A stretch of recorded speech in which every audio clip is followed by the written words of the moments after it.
now to the main event, our subject of synchronicity. Frankly, that's a subject, despite having practiced and studied many aspects, forms of, and schools of psychology and spirituality. I have never been that particularly concerned with the subject of synchronicity, and maybe fortuitously, just this week, I had a very strong synchronicity experience, which I think was maybe some message or, preparation to this event. I was going to a meeting at actually a Bhagavad Gita group, and one of the women who was supposed to be there called at the last minute and said her mother was ill, she couldn't be there. We had, and her birthday was coming up, and we had purchased a birthday cake for her.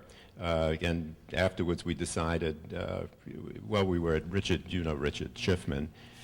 We were at his place, and he's leaving for New Mexico. He said, "You take the cake," to me, and I thought, well, what am I going to do with the cake? Well, maybe I'll deliver it to Stephanie, although she called because her mother was ill, and I thought she's going to be away for many days. And I reluctantly took this cake, and I was going from the Upper West Side back to the East Side where I am, and it was getting late, and I was on the 86th Street bus, which was detoured, so it doesn't go through the park at night. Went to 79th, cut back to Madison. It's coming down 86th Street, and at 86 and Lex, it picks up a lot of passengers because of the subway there. And I look out the window, and I notice a hat that Stephanie, this woman, frequently wears. And wow, I said, could that be? And lo and behold, it was Stephanie. She got on the bus, and I gave her the cake. Now, I've known Stephanie for at least 10 years, and I've never run into her anywhere. That takes the cake. And that takes the cake. You're very good, very good. So I thought, well, gee, maybe there is something to this synchronicity. So we'll find out much more about it tonight. We have a very illustrious panel here. Our main speaker is Gibbs Williams, and he has a long list of credentials related to synchronicity. Dr. Williams is a psychoanalyst practicing in New York, and he has a number of interests: philosophy, depth psychology, and spirituality. He's published extensively, he speaks extensively, he's worked in many different domains of psychology, I think to drug addiction and various forms of addiction. Has a book out, which is over there. You could take a look at it. You might even want to buy it, called Demystifying Meaningful Coincidences, Synchronicities. And then we have two discussants, Mary Marino, who you just met, who's a board member now, and John Marino, and I believe the name tells us they're related. Okay.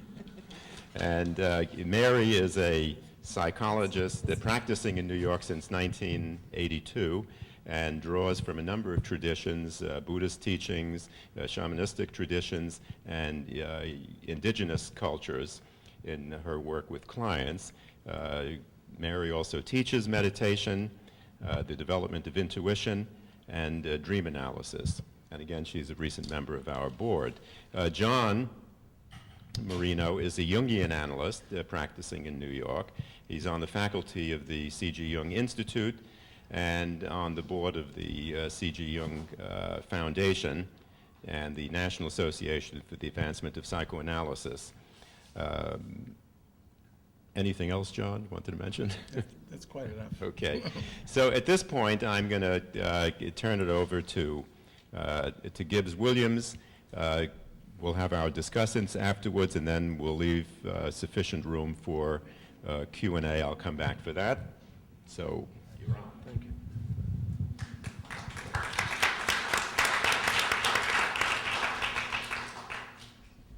Welcome, great crowd, great food, nice conversation.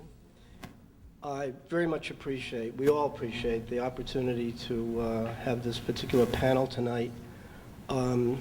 Special thanks to Diana, who is a friend of mine. And with no further ado, I was trying to think about how to start this, and I came up with something today in which I decided to just stay with my personal, note please, personal unconscious, not the collective unconscious, my personal unconscious. And I thought to myself, I need a good beginning. And I had 3 associations to a time when I was approximately, figure 12. I come from Miami, Florida, and at that time, I was living in Miami Beach, and I liked to come over to the city on a bus. And Saturdays, particularly, I liked to come for 3 major reasons.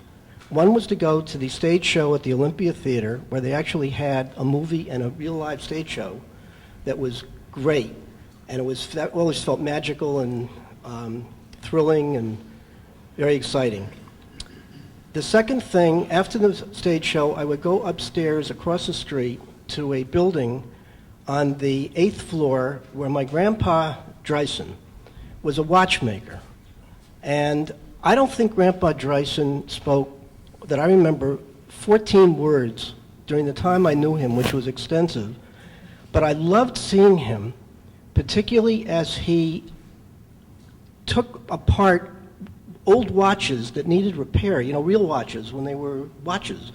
And you had the springs and those little screws, and he would have this white porcelain little piece of slab of porcelain, and on it he would arrange these screws, look like a million. And I was always fascinated. How did he open it? And how does he know where each one goes? And when he put it back together again, it was amazing. So that was a thrilling experience. And then from those 2 thrilling experiences, he would take me down to Jan the Magic Man down at the corner. And Jan the Magic Man was great because he had magic tricks. And he had this piece of green felt in the back, and he would pull out something like 4 or 5 tricks, and he would show me and other people, particularly me, you came in, you got your own magic show. And as I'm watching him doing this magic, 2 things are going through my head, which was, A, I was dazzled, because they were great. And to a kid, magic, if you're into magic, you're really into magic. You love to see the tricks. But I always had the feeling of, there's got to be a trick. How did he do it? And when I look back at these 3 memories, all 3, to me, have a theme and variation of being sizzled. The stage show, watching Grandpa undo and redo the repairing of the watch, and Jan the Magic Man. There was the sense of mystery and awe and wonder at all of these things. Life was really exciting. And in the back of my mind, with each mystery, there was always the sense of, how do you do the trick? Now, at the beginning of my book, I have a magic show warning. And the magic show warning is that imagine you're going to a one-trick magic show. And it's an incredible trick. And the magician says, you're going to watch this trick, and I predict you're going to be sizzled. You're going to be in awe. And after the trick is done, I want to ask you a question, so stick around. So he does the trick. People are thrilled out of their minds. Best trick they ever saw. He then says, all right, look, each of you are going to be given a choice now. Those who wish to can stay and watch me do the trick over and over and over, and you can experience the mystery and the awe and the wonder of this trick. Or I will show you how the trick is done. Now, imagine, identify with being a person in the show. You're watching the trick. It's a great trick. You like the feeling, the sizzle, the wonder, the mystery, the magic of it. However, many of you probably would also be tempted to find out if there's a trick, how do you do the trick? I hope you appreciate the introduction to my synchronicity investigation. I've been interested in synchronicities for literally 50 plus years. The book that I have on the table is about 3 months old in terms of publication, and that is the byproduct of 50 years of investigation. Now, it wasn't obviously 100%, but I did start, and I started essentially as a confused but truth-seeking 19-year-old in Miami. And by truth-seeking, I mean that I think I was wired to ask the big questions about who am I, where I come from, What are we doing here? What's our purpose? Is there a purpose? How do you know that's the purpose? That kind of thing, speculative philosophy. It's probably no coincidence I went on to Columbia and majored in philosophy. What I want to do is ultimately work towards what do we do with these things? That, I think, is what is probably most interesting to most people. However, I also know that from my own trip, in which I also started as a de facto Jungian, and that's important because Jung essentially has the titular head of the synchronicity field for the last 54 years. That it is just current that there are really only two of us, maybe there are more, I'm not sure I'm doing the others justice, but there are only two others beside Jung who have a full-fledged theory of synchronicity. One is M.D. Faber, who believes that these things are regressions to, he thinks it's a psychological regression back to childhood, and his is a sort of object relations approach. And then there's mine, which essentially is a purely psychodynamic theory of synchronicity, non-magical, non-mystical, straight out of the book, straightforward, causality, psychodynamic.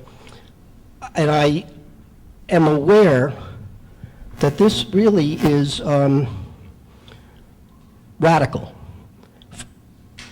Now, I urge you all, and you have all come, you know what the discussion's about.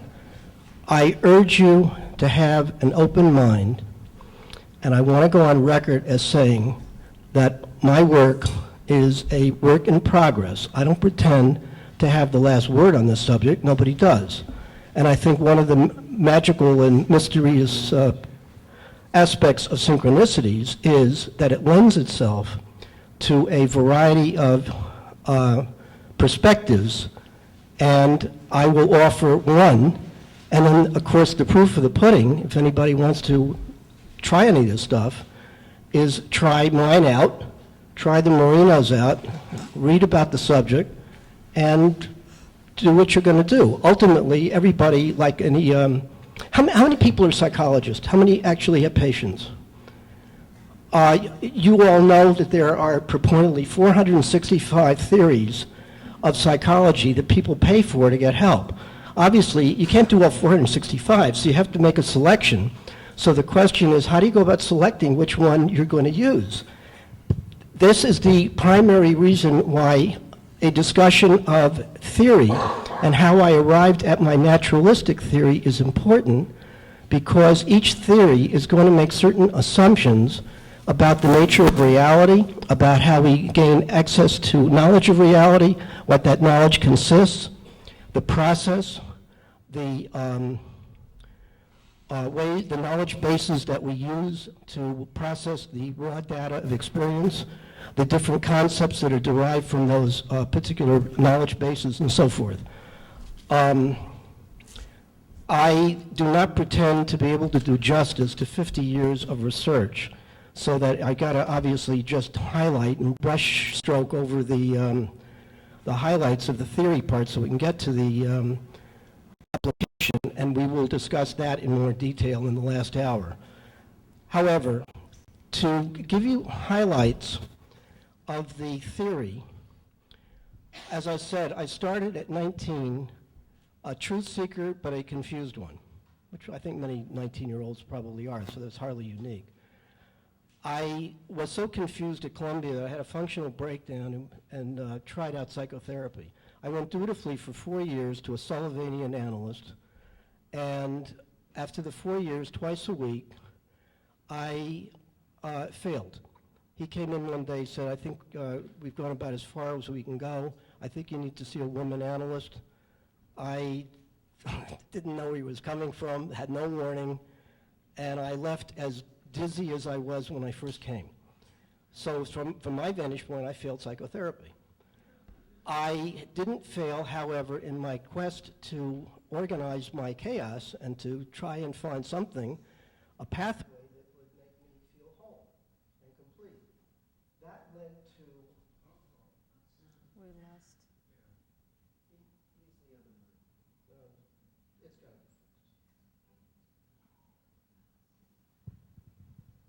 Good. Don't give up. That led to what I call the lure of the occult. I had started keeping a personal journal, and this is very critical what I'm going to say now, at 19, largely to try to organize my thinking, and that turned out to be a 37-year journal in which, looking back, was peppered by 19 what I call major synchronicities over a period of roughly 20 years. Now, those 20 or 19 synchronicities became the core material out of which my book was written, in addition to which, in my practice, much later on, I had a number of what I call synchronicity-prone patients who volunteered their journals, and they had their particular synchronicities in there, so I had my material and their material so that I could take my particular theoretical formulations and try to validate it through that material. I'm very happy I did that. Anybody who was interested, seriously interested, in trying to decode their meaningful coincidences. Meaningful coincidence synchronicities are used interchangeably. It's just a fancy name for meaningful coincidence. Jung named meaningful coincidences synchronicities. Keep a journal. Why? These things, I think, can only be understood in the context of your personal stream of experience. I will try to make it clear as to why that is so. Anybody remember Mason's bookstore that was near Bloomingdale's years ago? It was an occult bookstore. And I discovered Mason's, and I walked in one day, and I had discovered astrology. I had discovered the occult. And I got totally immersed. And Mason was one of these very serious people who I became friendly with, and he said, look, don't worry about all of the jazz, the, how did he call it, the readings, the paraphernalia. He said, you need to think about the philosophy. And he said, there's only one philosophical issue that you need to be concerned about in terms of the occult. It is, if you make the assumption that everything is basically connected and that it all issues from a spiritual consciousness, then you remember this occult law. As above, so below, as above. It's the law of correspondences. I'm sure most of you know that. And everything else follows. Kabbalah comes from that. Tarot comes from that. All of the occult pathways lead from that law of correspondence. Made very good sense to me. The next progression in my particular theory was to join the First Spiritualist Church of New York, where I came into contact with very interesting people, among them a psychiatrist who purportedly went into trance and dictated poetry, supposedly from Freud and Jung. And I met mediums who invited me to seances, and I had the first of a really major synchronicity, and it was mind-blowing. I had the sense, as many people do, that it was a cosmic green light, that the characteristic phrase used today is the universe is communicating with you, and God or divinity or master teachers or dead relatives or something are seemingly giving you messages, and they're pointing you in the right direction, and they validate things, and they take care of you, and they guide you. And I love that idea. I had a huge need to be rescued, and I hoped that there was a consciousness out there that it liked me, that it could intervene and break so-called laws of psychic determinism. And I thought certainly miracles must be possible. That lasted until I discovered that where there was politics in spirit land, when I got invited one day by a little old medium to be tapped into the Legion of Saint Germain, and she said, you're very lucky, and I said, what's that? And she said, well, you're going to love this. And then 5 minutes later, another little old lady said in my other ear, don't go with that person if she's going to invite you into St. Germain. They're a bunch of phonies, and be careful. And I thought to myself, even in spirit land, there's politics, and I thought, no, the same nonsense. I didn't mean to.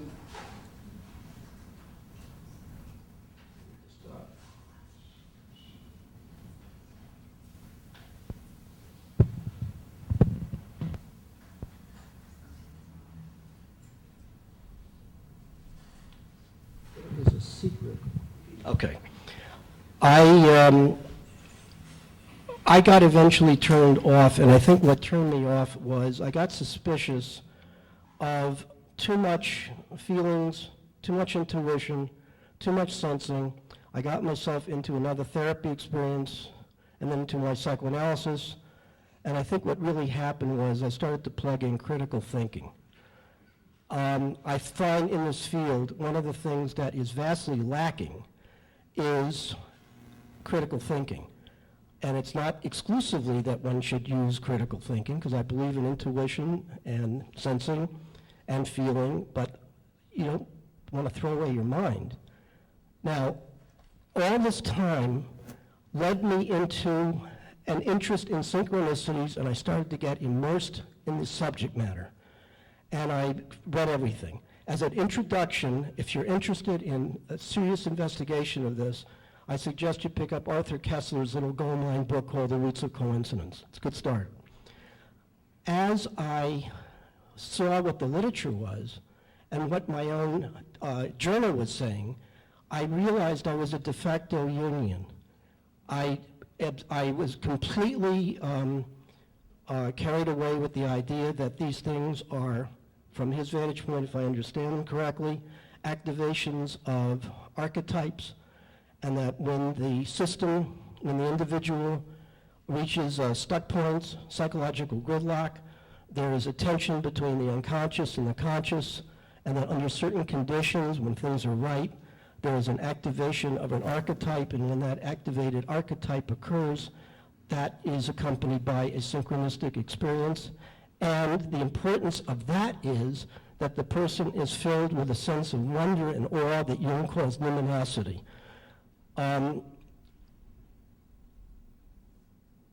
What is important about this subject is, you know, the phenomena, the sense of the usual response to these things is one of awe, scratching your head, what is this about? Many people feel that they are messages from divinity and so forth. As I started to think about this stuff, I read where Jung made a very provocative set of judgments. He said, and this is what got me started into my own way of viewing these things. He said that synchronicities, which all have a common structure, there's an internal event, an external event, and the problem of understanding synchronicities is the problem of the connection between them. They clearly feel connected, but you can't use conventional cause and effect to do it. So he throws out conventional causality and adopts this principle of synchronicity, which is an acausal principle. The way that the two things are connected is through an equivalence of meaning and simultaneity. That happens with every single synchronicity. He concludes the following, that from his point of view, he doubts whether a purely psychological explanation of synchronicities will ever be possible. And more provocative, this is what got me started. More provocative, he says that it isn't just because there's no conventional cause that links the two together, that a conventional cause is not even conceivable in rational terms. You can't say that to a philosophy major from Columbia. That got me irritated. As I started to read the literature, particularly Jung, I got immersed in it. I realized that he was asking,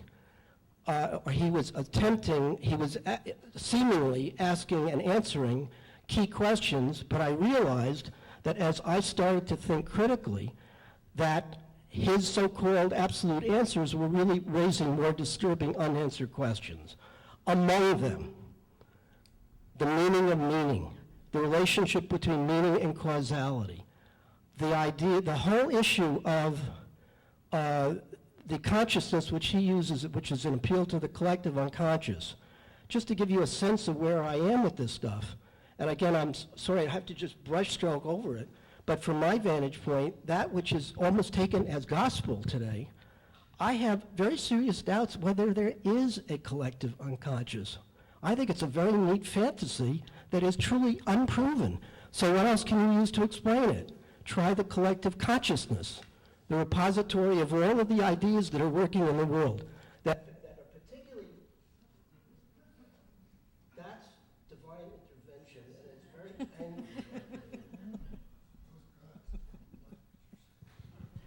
and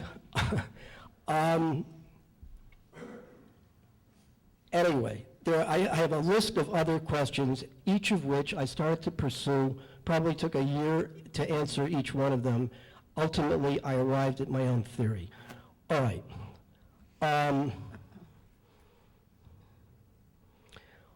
What did I find? Jung, in order to bolster his, what essentially is a half psychodynamic and half mystical, magical, spiritual theory, what he did to legitimize himself scientifically was to assert 3 anti-causal laws. The first anti-causal law is crucial. He says, in order to have a science of synchronicities, you got to be able to pin these things down in the laboratory so you can experiment with them and have predictions and objectify what happens to process. Since synchronicities act like fireflies and they seem to be random and occur quickly, how are you going to pin it down? Voila! Through my journal and through seeing and reading other therapists or other researchers, I discovered that if you put the synchronicity into the context of your own stream of experience that you will have through a journal, then your journal will tell you where you are, and the synchronicity is dated, and you put it into the date or time of your ongoing flow of experience, and what do you find? So here's the bottom line. I find that synchronicities, coincidences, are not coincidental when they happen. They happen in very regular, predictable, if not predictable, certainly a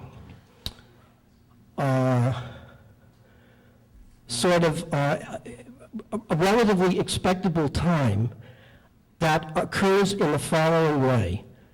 Each of us seemingly operates from the vantage point of having a major issue we're trying to work out. We're problem solving, we're filled with problems, and we're always trying to work out solutions that allow us to become more cohesive as individuals and more purposeful as doers. Synchronicities appear to occur at points where I would refer to as psychological gridlock. You have a problem, you get stuck. It's quintessential stuckness. It feels as if all solutions fail. That's the conditions under which major synchronicities occur. By major, it's always relative to the individual. You could say a particular synchronicity that for most other people are boring and meaningless. Those don't count. It's purely a subjective experience as to whether it's a major synchronicity or not. What happens? The attitude to the stuckness is crucial. Most people will become passive, give up, resign themselves to their lousy fate, drink, suicide, spiritually suicide, give up. Synchronicities occur with an attitude of, I refuse to give up. I will struggle with struggle. I'm not optimistic about getting a good solution, but I'm going to keep on struggling. What this does is turn on one's idiosyncratic creative process. What's the creative process? As close as I can get to it at the present moment, it is like formulating a psychological scavenger hunt where you're looking for clues, and the clues are in the form of jigsaw puzzle pieces. And when you fit the pieces together, eventually, piece upon piece, starts to form a pattern. When the pattern is recognizable, it will be marked with a synchronicity. So bottom line, from my perspective, synchronicities are self-generated messages. No mysticism, no collective unconscious, no channeling, no fancy stuff. They come from a combination of your own personal unconscious, your creative process, in which you discover and in a way create your own answers.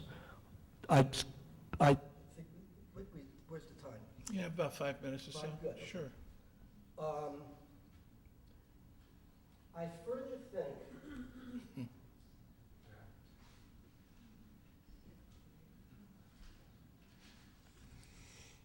there's a secret to this. Okay, the little green light has to go on. You got to do it in a certain way. The key, I think, to differences of different approaches is the first assumptions that are made about reality, as I said. Now, why is that important? In my research, I have found that this fascinating question as to what is really the key to synchronicities, or to a given synchronicity theory, is a de facto debate between the Freudians and the Jungians. But that is embedded in a more historical debate between the Aristotelians and the Platonists. So it's a fascinating subject, and with historical roots, and different assumptions are going to lead to different organizing concepts, and the different organizing concepts shove through different bases of knowledge bases. Mine are speculative philosophy, depth psychology, spirituality, the esoteric occult, and aspects of science. You will have different ones. You'll have mythology and so on. I believe that different knowledge bases with different assumptions are going to lead to significantly different interpretations of synchronicities. Each person is going to take that theory which most resonates to them, obviously. I again urge you to have an open mind, try them both out. All I'm really doing is giving what I think is a viable alternative to the Jungian approach. It's hardly the last word, but if you're going to blast me, you got to blast me on my facts. Could you give an example of a synchronicity that you experienced that demonstrates your theory? Second one of all time. I'm at this seance. Try to make it brief. I am struggling with, do miracles exist? In other words, is the world spiritualized, and if so, can it intervene in personal affairs, namely, hopefully mine? In the context of this consciousness-raising spiritual group, I'm in a little alcove. The lights are out, and Agatha, the medium, says, say what comes to mind. And what came to my mind was an ovular-shaped oval, yellowish, and in it was what I thought was a grandmotherly face. And she said, why is it grandmotherly? I said, because she has granny glasses. And she said, who do the granny glasses belong to? And I saw an attractive girl next to me, and I figured, well, say it was her grandmother. And she said, yeah, that's right. I had those granny glasses on my mantelpiece. Now, this started the beginning of a really highly charged, luminous experience. As I'm leaving, all high as a kite, somebody had known that I was interested in the question of, do miracles exist? They said, they got a good exercise for you. When you get home, if you have a New Testament, open a New Testament and say the first thing that comes to mind, or say to yourself, what's the first thing that I see? That'll be your answer. I open it up. The first thing I see is Lazarus rising. I call Diane, the girl next to me, because I'm excited and I feel like I got a good excuse to call Diane. I call Diane and I tell her this wonderful coincidence. And she says, let me tell you the coincidence I had. All right? Can you top this? She says, just that afternoon, walking in the park with her very unconventional therapist, the one who's channeling Jung and Freud, he revealed to her that in a past life, he was at the raising of Lazarus. Now, to me, at that time, the hairs on the back of my head absolutely were prickly. I interpreted that coincidence, and I didn't really know what to do with these things, but my experience of that was, gee, the world may be indeed spiritualized, and if so, I am in touch with something really extraordinarily important. Now that's when I was, I was 26 years old. Looking back at it through my hopefully evolved consciousness, I would see that same experience as a recognition, as a wish fulfillment that I really needed to feel that there was divine intervention. And somebody is angry.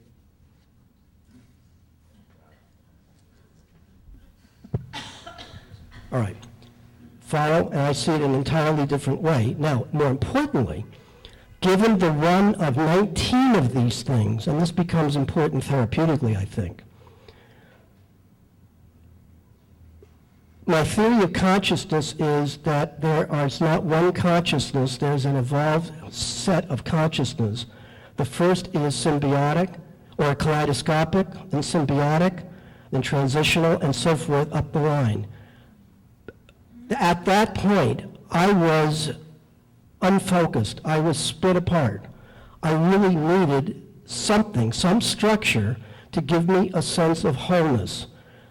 That experience for me was in effect equivalent to step one in the AA thing, in which probably for the first time in my life, notwithstanding the lousy therapy experience I had, I really asked for help. I was at wit's end. I knew I was not enough of a solid person to hold on to myself. I needed something outside me that I felt was tangible, and that provided it. If I look at the series of 19 synchronicities, by the 19th one, having completed a psychoanalysis, the 19th one was I was walking out the park, and I ran into Diane from 20 years previously. And I don't remember the context, but I felt as if I had closed a circuit, and I no longer experienced her reality the same way, and I felt that I had progressed from a position in which I was projecting final authority onto something out there and transcendent to me that I really needed to hold on to, that I had now become my own final authority. A quick synchronicity, give you a sense of the kinds of things I'm talking about. A woman falls in love with a bass player, and they're going to get married after his gig on New Year's Eve, and they're going to meet at Radio City or something like that. 2 o'clock in the morning, she's waiting. He doesn't show. His name is Freddie Green, and she's petrified because she didn't think she was stood up. She thinks something terrible happened. Turns out he had a heart attack and died.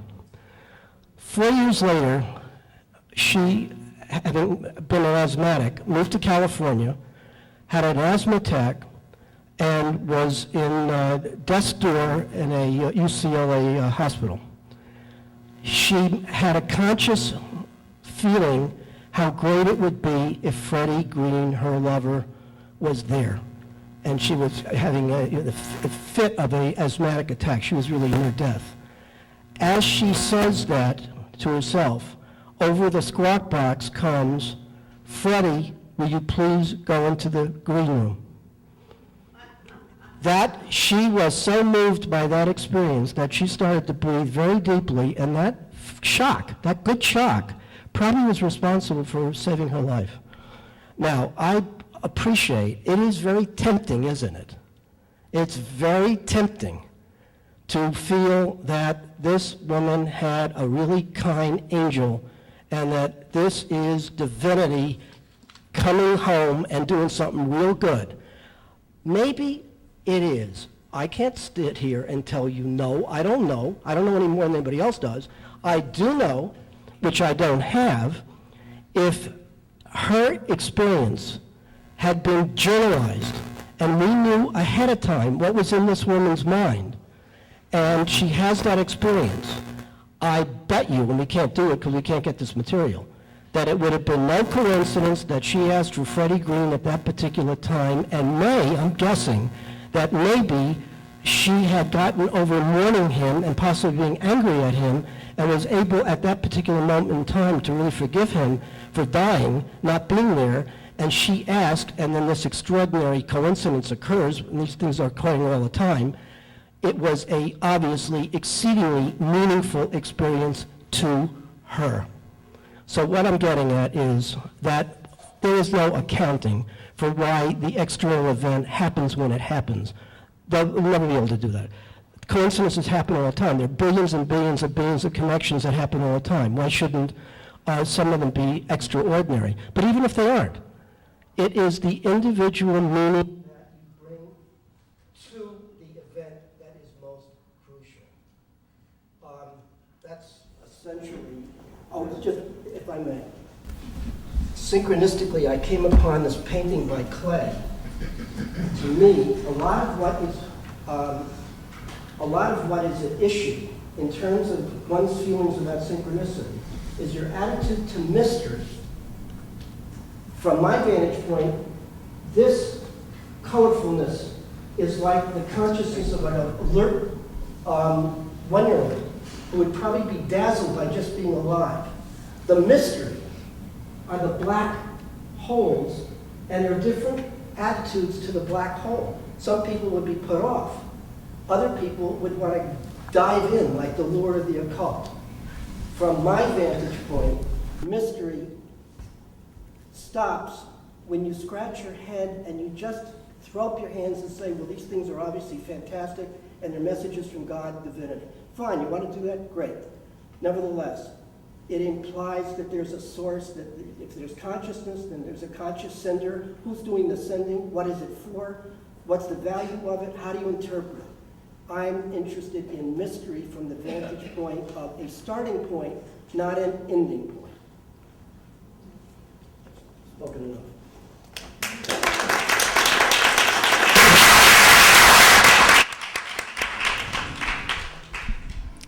Thank you. Is that very loud?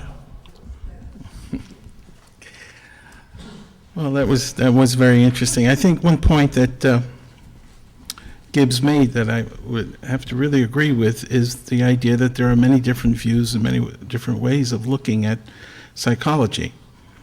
And Jung's was one way of looking at psychology. The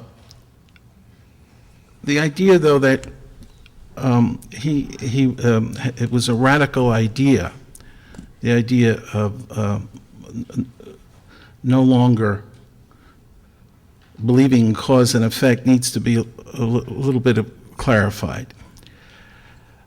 When Jung is talking about the collective unconscious, he's talking about a very deep strata of the unconscious. So, scientifically speaking, let's say in the modern physics, it would be the subatomic level where things no longer are subject to cause and effect. That seems to be the essential difference. If you don't believe in the collective unconscious, then you have to find some other way of explaining your whole life. Now, the reason why I say I don't think it's very radical is because it's an ancient belief system. The Chinese for thousands of years have believed in synchronicity. Their whole philosophy of life is based on synchronicity. The I Ching is based on synchronicity. So that while we in the West would say, well, A precedes B, which then leads to C and D, the Chinese would ask, well, how is it that A, B, C, and D are all occurring in relation to one another? So it's a very different, a whole different worldview.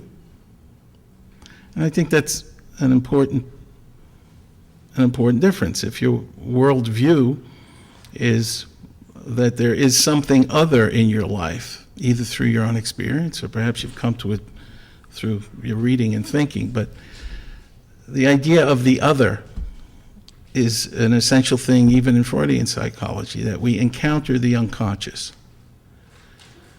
Jung is saying that a lot of things that we encounter in the unconscious cannot be explained by the personal unconscious, the theory of personal unconscious. Because what is that? What is the idea of the personal unconscious?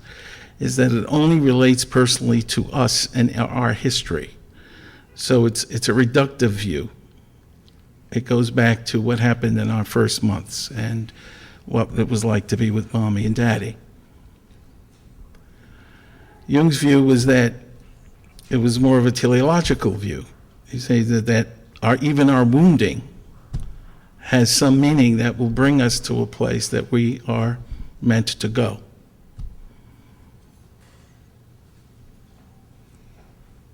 When Gibbs says that he was a de facto Jungian, it reminds me of a quip that Jung said. He said, "I'm glad I'm young and not a Jungian."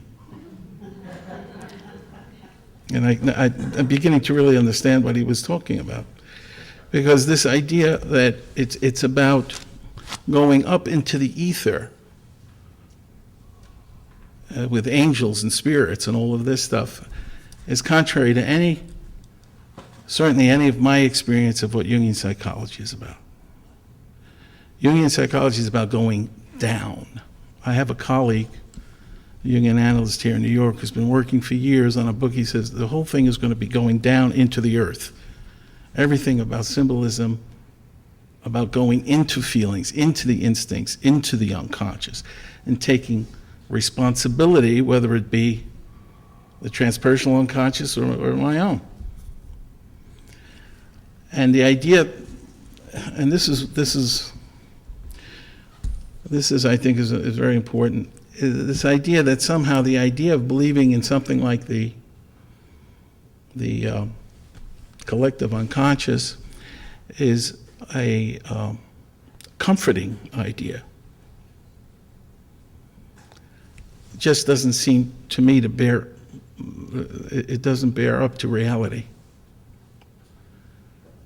My feelings, being in this field for a while, is that there's a terror of the unconscious, and the idea that there is a collective level of the unconscious that is commenting and giving us information on our conscious position. Another name for the collective unconscious, the objective psyche, to my mind, is a terrifying idea. Because then we really have to come up with it. We have to really meet the demands of that level of the unconscious.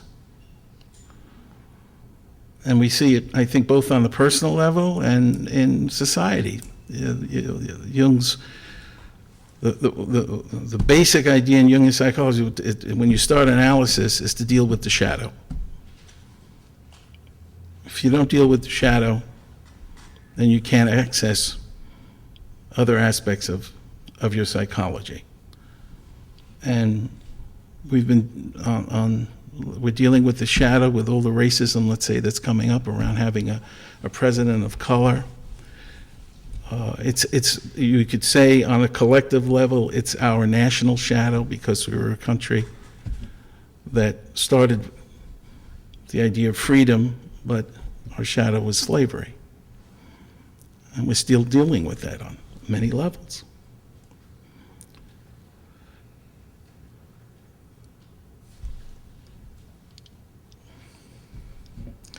So as far as the cause and effect piece is concerned, and it's not like we're going to understand all of this, and Gibbs is absolutely right. This is, just a few, you just barely touch on this stuff.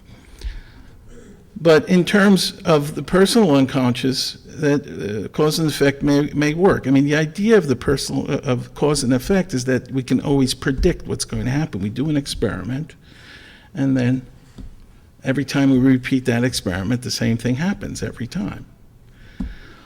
On the subatomic level, that's not true, and in the collective unconscious, that's not true, and that's why things like synchronicities appear.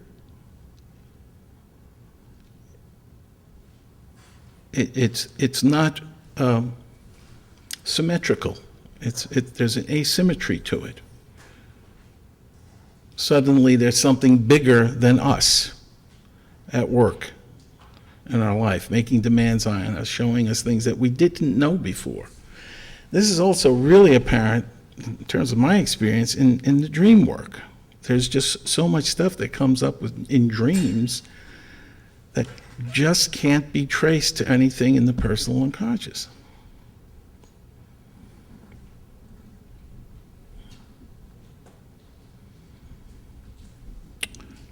And I think I have a couple of minutes. I want to give an example of that. And this was with a patient I had who came in with a dream that she was driving down a road on a bike. And it was kind of a dirt road, as I recall. And there was some high grass on the side, and she decided to sit and rest. She sat facing the road with the high grass in the back, and then she turned and saw a fox.